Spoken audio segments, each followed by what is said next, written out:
Did I move too far ahead? Crom, you're alive! Marth, thank you for coming. Behind you! You have my thanks. I came here to save you, but instead you saved me. No thanks are necessary. This whole mess was my fault. Don't be so hard on yourself. Anyway, let us be off. Right. You really helped me out. I tend to get ahead of myself when it comes to battle. You, on the other hand, fight while also watching out for your comrades. I cannot simply stand by and watch as those I fight alongside are hurt. But you are always more than brave on the battlefield, Crom. You know this. You remind me of King Henri. The founder of the Kingdom of Altea? To be compared to him is a little overwhelming. I'm not that great. But you hold within you the power to accomplish greatness, just like the king.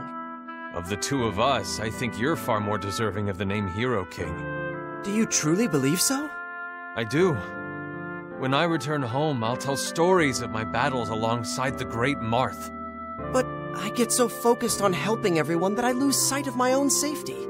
It is sorry to think that one lauded as the Hero King cannot care for himself. No, I won't accept that. I apologize if I said something to upset you.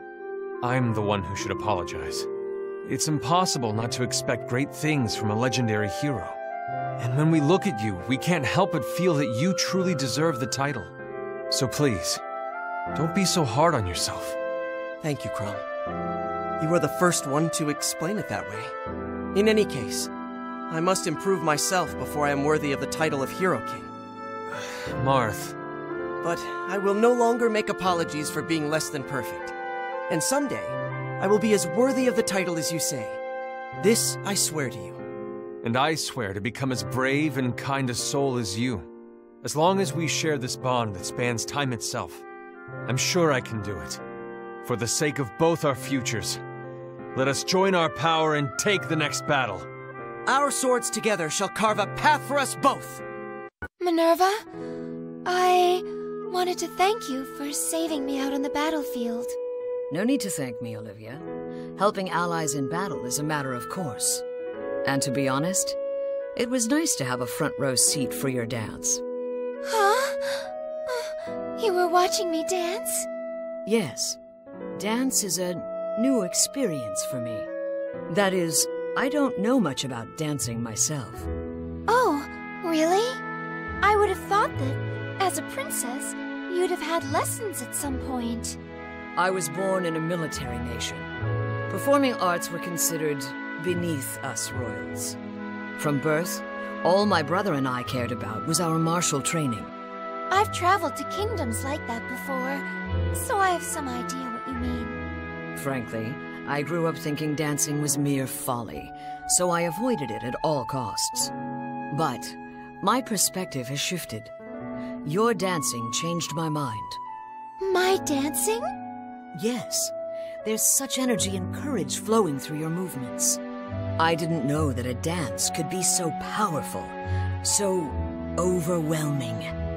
Yes, dance has the power to fill an audience with spirit and determination. And that power is amplified when the dancer is someone as beautiful as you. Oh, Minerva, you're embarrassing me. But if someone who's never known dance can have their eyes open to it, well, there's nothing that can make a dancer like me any happier. Maybe I got a little overexcited there. So embarrassing. Have you considered channeling that excitement into teaching dance? There must be others out there who, like me, have never known its power. You're right. I could spread my love of dance to the rest of the world. Would you help me, Minerva? Would you dance with me? Me? Dance? Seeing you soar and glide as gracefully as in battle, oh, I'm already giddy. But surely someone as brusque and unrefined as myself couldn't possibly... And just think how much it would boost morale on the battlefield. It may be worth trying if I'm able to inspire the same energy and courage. I won't have much free time to practice dancing while this war is on, but once the fighting is over, I may be able to give it a try then. Yay! And when that time comes, may I practice with you? I just really want to see what it's like when you dance. Olivia, you're embarrassing me now. But you'll be the first to know. I remember you telling me you don't want to become a king. Why is that? It should be pretty obvious. Kings are weak. It's as simple as that. They need others to protect them, and they can't do anything on their own. I'm gonna be a knight instead, strong enough to protect everyone. I'd agree that a king cannot act alone, but does that mean he is weak? After all, he has found people willing to lay down their lives for him. Now consider your enemies. They may be giving their lives to protect friends. Does it make you strong to kill someone who has their own honorable intentions? Can you cut down your foe, knowing that their death will hurt their friends? I can. I will. There's no time for such hesitation in battle anyway. As long as I need to protect my sister or defend this kingdom, I won't let doubt stop me from doing what has to be done. You're right. Your sword must be backed by unwavering confidence. That confidence comes from your bond with your sister and kingdom. Such connections are nurtured by a king, and they help to defend his realm. How does that work? Simply put, people who love the king and the land will fight hard to protect them. Think about it. Your desire to defend your kingdom brought us all together. We fight hard to help you because of the love you clearly have for Aetolis. Oh, well... And when we all work together, there's nothing that can stop us. This is the kind of power a king can wield. He may not always fight on the front lines, but he can still protect his people. I still think I'm better in the thick of a fight. My sister has the brains to rule. I don't mean to be pushy. I'm not trying to talk you into becoming king. I just thought you could use another perspective. I myself hope to become a king who can nurture the bond with his people. I don't know if I'm cut out to be that kind of king, but you are for sure. Thank you for saying so. There's still a long road ahead, but I'm focused on it. If by chance you decide you do want to become king, I hope my words can be a source of inspiration for you. Remember that everything I do is to nurture the bonds between my friends. I'll keep it in mind for sure. I've seen it firsthand on the battlefield, after all. You're an invaluable ally. I'll never forget your courage. I'll continue to watch over you, Rowan, and I'll always treasure our connection. Princess Sita, tending to your Pegasus as diligently as ever, I see. I've seen you doting on your Pegasus with just as much affection, Hinoka. Ha! You got me there. Say, I wanted to ask. I hear the Pegasuses of your world only allow women to ride them. Is that true? It is. They are loyal only to women who are pure of heart. That makes them a lot more discerning than our Hoshidan Pegasuses. How do yours differ? They don't choose their riders, for one, and men are known to be Sky Knights. And if Pegasuses from your world decide who rides, I'm lucky to be from Hoshido. I don't think I could have ridden a Pegasus if I'd been born in Talus. Why is that? I'm sure you would have been a fantastic Pegasus Knight. Something tells me my heart is not quite as pure as yours. I doubt a Pegasus of your land would take to me. Oh, I'm sure that's all just in your head. Come, look at my Pegasus. What about him? He doesn't seem bothered by you. He doesn't balk when you approach, at least. I'm sure he'd let you ride. He can sense that you're worthy. You really think so? You're kind and gentle in your own way, even if you don't realize it. I'm always awestruck when I see your bravery on the battlefield. Sita, if you keep laying it on that thick, you're gonna make me blush. I'm just being honest. I might start to believe that if I hear it often enough. You're very convincing. I wish I could be like that. Just tell people how you feel. If you're honest, they'll understand. There you go again, summing things up so perfectly. Maybe it's worth a try. It's easier than you think, especially for one who speaks her heart. I guess that's one way of describing me. But I think speaking from the heart comes more naturally for you. Oh, Hinoka, now it's my turn to feel a blush coming on. I'm just being honest too. I look forward to fighting alongside you and your Pegasus again. Let's watch each other's backs out there.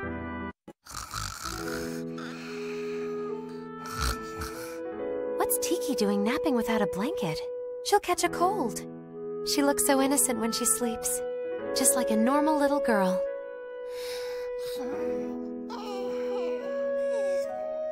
I can't believe such terrible power resides in such a small body.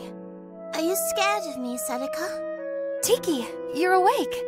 Does Dragon Tiki scare you? It's okay if you want me to keep my distance. No, I don't want that. It's not that I think you're scary. I was just thinking how strange it is that you can become so powerful. But it's not strange at all. All Manaketes can turn into dragons. It may be normal for you, Tiki, but there are no Manaketes where I'm from. No? That's too bad. What's your world like, anyway? I'd love to hear all about it. Well, I'm from a land called Valentia. It's a continent that was formed by the sibling gods Duma and Milla. Whoa, sibling gods. I hope they got along. Actually, they didn't.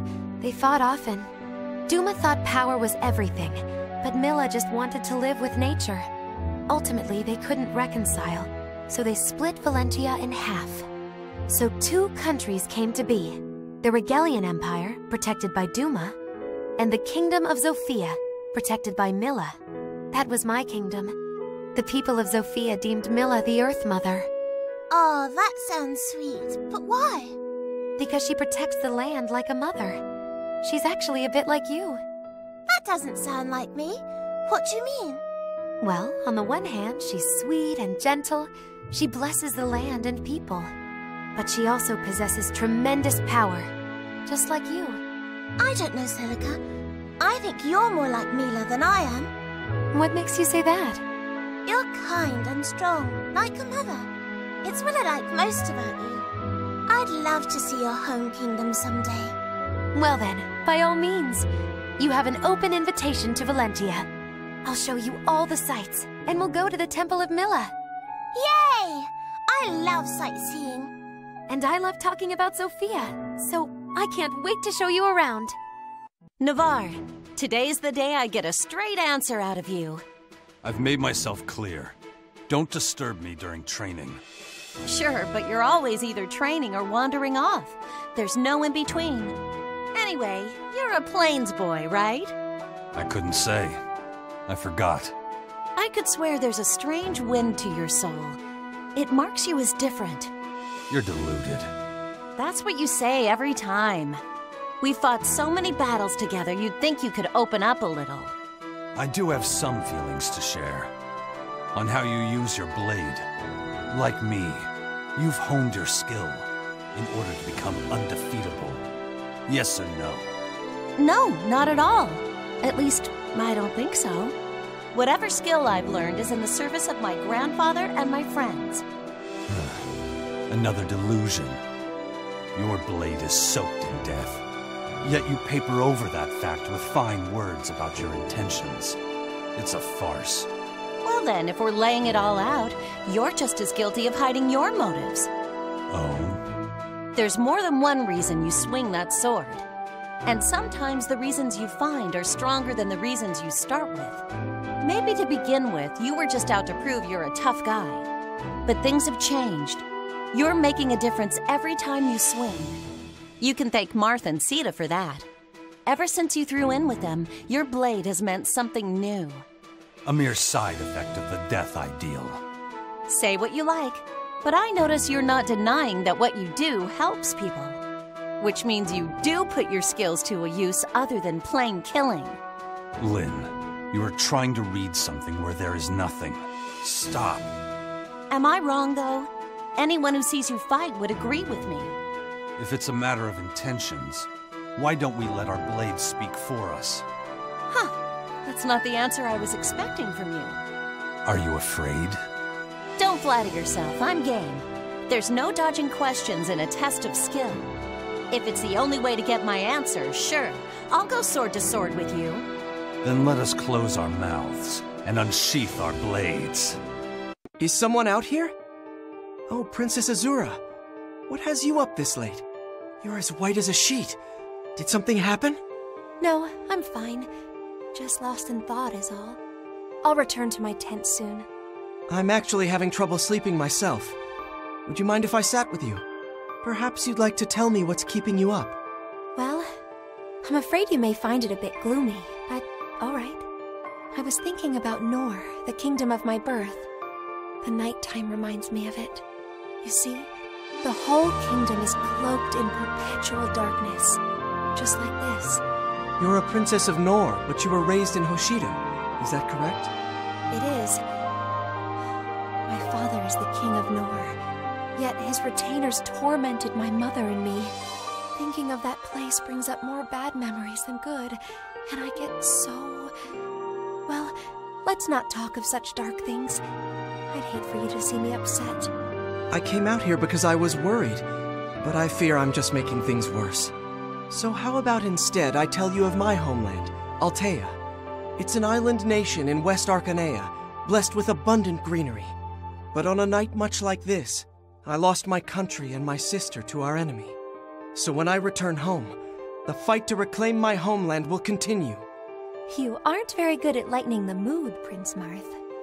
I'm sorry. What I mean to say is that we're alike, you and I. What makes you say that? Nightfall brings a painful reminder of my home as well. But having you here with me makes it easier to carry that weight. You've suffered through so much, yet it doesn't weigh you down. It's impressive. Thank you, but I can't take sole credit. I couldn't continue fighting all on my own. It's the friends I've met and the memories we've made that allow me to carry on. For every painful memory, I've made a good one that gives me strength. So what about you, Princess Azura? Are painful memories all you have? I do have some, but I have many happy ones as well. I remember my mother teaching me to sing, and I remember meeting Corin, and of course, meeting you here in this world, and spending time with you. Now that I think about it, maybe we are alike. My memories make me stronger, and I think it would be lovely to continue making memories just like these. You took the words right out of my mouth. Even after I return home, I'll hold these memories dear and use them as strength. Same here, Prince Marth. I'll never forget our time together. I'm glad to hear that. We'll need all the help we can get in the coming battles. I'll be sure to hold the memory of this conversation especially dear. He doesn't take to people very often. If he is a prickly one, he's sheathed his spines for me. I think he's sweet. I'm glad you get to see this side of him. Tell me, Princess, have you ever ridden a wyvern before? From observing you in action, I think you would take naturally to it. You flatter me, Camilla, but I'm satisfied with my current mount. He is my sworn companion in my mission to protect Marth. Ah, yes, Prince Marth. You and he are quite the pair, aren't you? I don't know if I'd say that. I have my hopes, but who knows? That aside, there's another reason I can't give this one up. Promise not to laugh? I would never. Whatever you say is safe with me. Though I am a princess, I spend most of my time traveling with Marth. At times, our forces must make camp, and it gets very dark in the wild. Oh, I know full well. Though where I come from, it's dark even in the day. That sounds terrible. I'm actually quite afraid of the dark. It's only when I know my Pegasus is near that I can sleep soundly. Oh, how darling.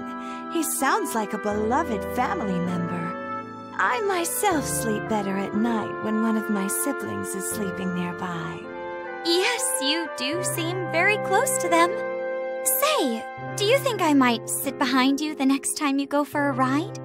I'd like to see for myself how comfortable riding a wyvern is. A beautiful young princess like you may ride wherever you like, dear. Oh, I'm not nearly so pretty as you, though, Camilla. You can't deny that you have many charms. Have you not seen how eager people are to please you after a few kind words? As long as Marth is with me, I don't need anyone else. Ah, young love. The two of you are so close, I fear there's no room in your heart for me. Well... I'm only teasing. I must say, you are especially susceptible to it. Oh, you had me so flustered that I became utterly tongue-tied. Still, it's no tease when I tell you that I'd like us to be better friends. Oh, agreed. I would love nothing more. It's been refreshing to talk openly with someone from such a different world. Quite. And, Sita, should you have trouble sleeping, you know where I am. Oh! Wait, you're teasing again.